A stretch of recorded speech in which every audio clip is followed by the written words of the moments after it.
Sénégal, bonjour, upelo. En tout cas, Tribune continue ce matin d'indiquer mandat de dépôt, mandat de dépôt à gogo, c'est-à-dire mandat de dépôt pêle-mêle, ou encore mandat de dépôt distribué comme de petits pains, prison pleine, justice en grève, la liberté, la liberté menacée, diable. En tout cas, la distribution automatique de mandat de dépôt favorise le surpeuplement des prisons, indique Tribune. Dans le journal du groupe des médias, on peut également lire les détenus et les détenus s'entassent comme dans une boîte de sardines, dans des chambres, en attendant d'être jugés. Et ce que juge important, Tribune continue, c'est d'indiquer les travailleurs de la justice se radicalisent davantage contre le gouvernement. Aussi, le recours au bracelet électronique peut beaucoup contribuer au désengorgement des prisons. La preuve d'une liberté, liberté en danger avec à la clé la grève des travailleurs de la justice. Le journal du groupe des médias de nous apprendre à cause de la grève des greffiers, les affaires Moustapha Diakhaté, surtout Sakayel Fatma et Bachir Fofana alias El Kabach ont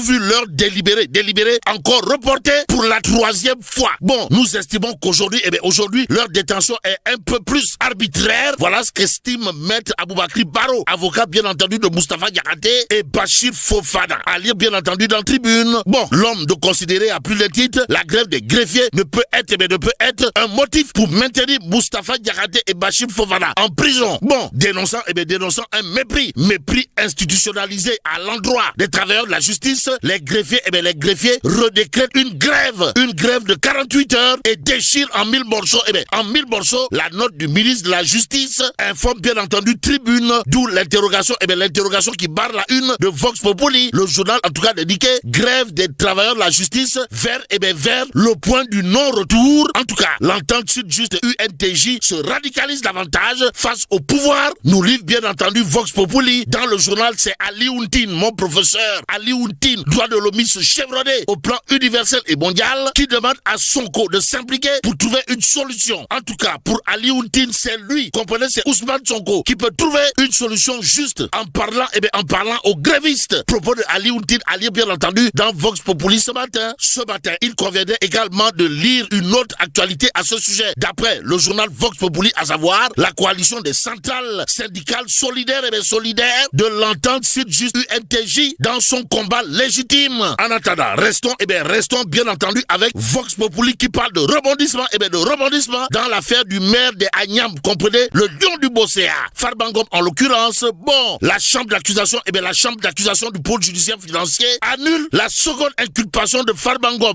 Waouh. Bon, suite au recours de ses avocats, elle a zappé l'inculpation pour association de malfaiteurs en bande criminelle organisée. Cependant, Vox Populi de nous apprendre que ces les deux frères de Farba Ngom maintenus en bracelet électronique. Bon, l'observateur pour ça par dédiqué pôle judiciaire financier, la chambre d'accusation décharge Farba Ngom. De quoi s'agit-il, de l'inculpation pour association de malfaiteurs en bande criminelle organisée totalement, pour ne pas dire complètement et voire carrément annulée. Renseigne clairement et nettement l'observateur ce matin. L'autre journal qui en parle s'appelle Les Échos. À la une du quotidien en question, on peut lire réquisitoire supplétif, mandat de dépôt requis contre Ismaïla et Biran Ngom, double victoire de Farba Ngom contre le procureur financier. Bon, l'infraction d'association de malfaiteurs en bande criminelle organisée a désormais sauté.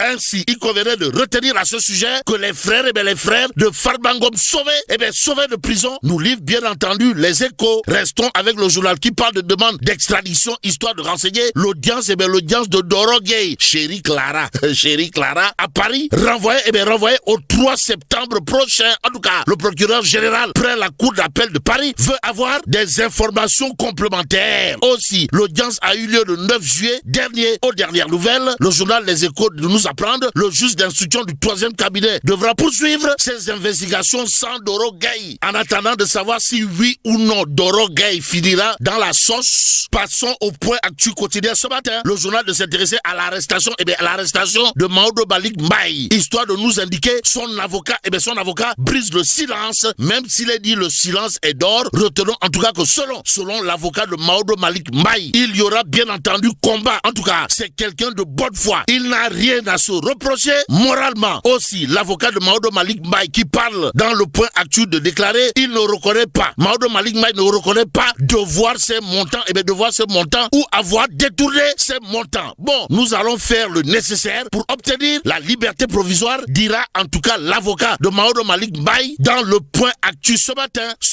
Walf Quotidien de révéler à sa une la gauche au secours de l'info. En tout cas, la CDS dénonce une politique machiavélique d'écrasement de la presse au menu justement des actes posés par les tenants actuels du pouvoir contre la presse. Selon bien entendu la gauche, il y a l'asphyxie financière, la violation des libertés, l'emprisonnement et entre autres, l'autre point à lire dans justement Walf Quotidien, c'est la chronique de Ousseynou Gueye. À quel sujet? Au sujet du redressement économique du Sénégal. Et là, retenons d'après Ousseynou Gueye, dans sa chronique à lire dans Walf Quotidien, il faut agir vite. La preuve que Tchafengi, Mafebi, Yakoude, Yakrete, ou encore Lambay Bungi Niaou. Économiquement parlant, il y a Tribune Quotidien qui parle de dette réévaluée, de notes dégradées et de l'aide gelée, histoire d'expliquer comment l'état d'urgence budgétaire a plombé la rupture, en tout cas face à un poids de la dette revu à la hausse et des finances en crise. Le président Bassirou Diomaye Diakhar Faye et son premier ministre doivent racking taf et Johnny. D'après toujours Tribune Quotidien, composé avec un lourd fardeau qui freine leurs ambitions. Cependant, en lisant le Dakarois Quotidien, on peut tout simplement et tout bonnement dire que c'est peine perdue. Pourquoi? À la une du Dakarois Quotidien, il a écrit augmentation de 5,3% des dépenses publiques en un an. L'État refuse catégoriquement de serrer la ceinture. Détoile. Waouh. Bon, à fin mai, les dépenses publiques ont atteint 1996,5 milliards de francs CFA par rapport aux 1896,3 milliards de francs CFA enregistrés il y a 12 mois. Que retenir d'autre autour de cette actualité démontrant à plus de titres que l'État refuse catégoriquement, le gouvernement refuse catégoriquement de serrer la ceinture, sinon ce que nous livre bien entendu le Dakarois Quotidien, à savoir un surcroît de 100,2 milliards de francs CFA dans le budget. Y a-t-il lieu là de dire Euskei ou Tchei, tout compte fait? Le verdict quotidien de nous amener dans une cimenterie de la place, en tout cas, Laïus Sonko, les travailleurs des ciments du Sahel étouffent le pouvoir, ferme les yeux au nom de qui ou de quoi. Quoi qu'il en soit, les travailleurs des ciments du Sahel qui veut aujourd'hui organiser les élections de délégués de personnel semblent désormais faire face à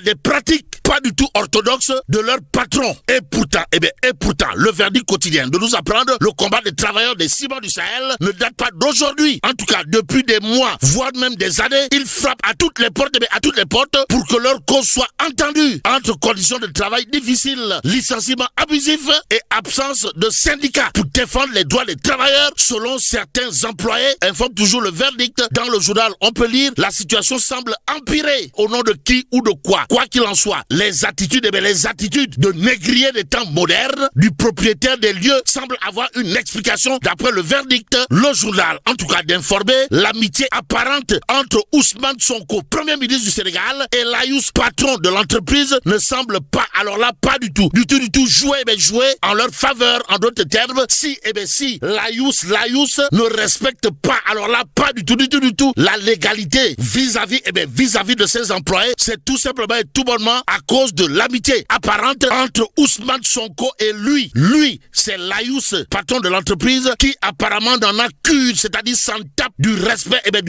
des droits des travailleurs au Sénégal, si on en croit le verdict quotidien ce matin, l'As quotidien de parler de l'audition dans l'affaire Mankabou, histoire de nous apprendre, la famille dénonce la théâtralisation. Loin de faire dans de la théâtralisation, les OPS aujourd'hui font du salatou ala nabi à Irlas contre monsieur le ministre de l'Agriculture. Waouh. En tout cas, cherté des intrants, insuffisance de matériel agricole, les OPS, comprenez, les opérateurs privés stockeurs, épinglent le ministre activiste, comprenez, Borom 50 groupes WhatsApp, Mabouba Diagne en l'occurrence. Bon, restons avec l'As quotidien qui semble nous apprendre que Ndeketeyo, Ali Ounsar, monsieur le maire de Noto Djobas, Nanan détoile. Waouh. En tout cas, sécurisation foncière à Noto Djobas, Ali Ounsar délivre 1500 titres aux populations. En tout cas, ça Ali Ounsar qui intéresse à plus d'un titre Walf Quotidien, le journal, à propos de sécurisation des terres de Noto Djobas, de nous apprendre que Dieu est grand, mais Ali Ounsar n'est pas petit.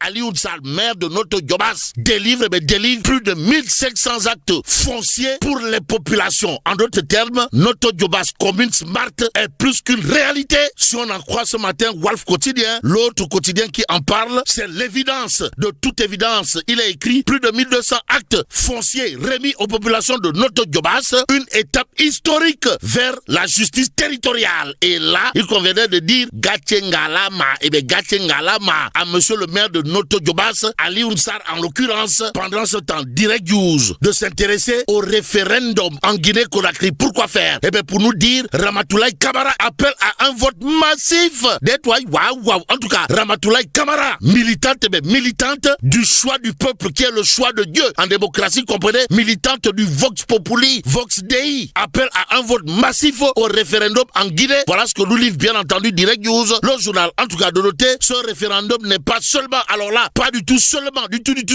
un rendez-vous constitutionnel, c'est un rendez-vous avec notre dignité, un rendez-vous avec la reconnaissance de nos droits, dira en tout cas Ramatoulaye Kamara, militant du référendum dans Direct News ce matin, tout compte fait. Terminons bien entendu avec le quotidien ce matin. Le journal, en tout cas, à propos des accusations de sévices sexuels, envers ces talibés, de nous apprendre la défense de Serigne Issa Touré. Et là, mais là, t'es donc de Tchei Allah. Bon, que Dieu préserve le Sénégal.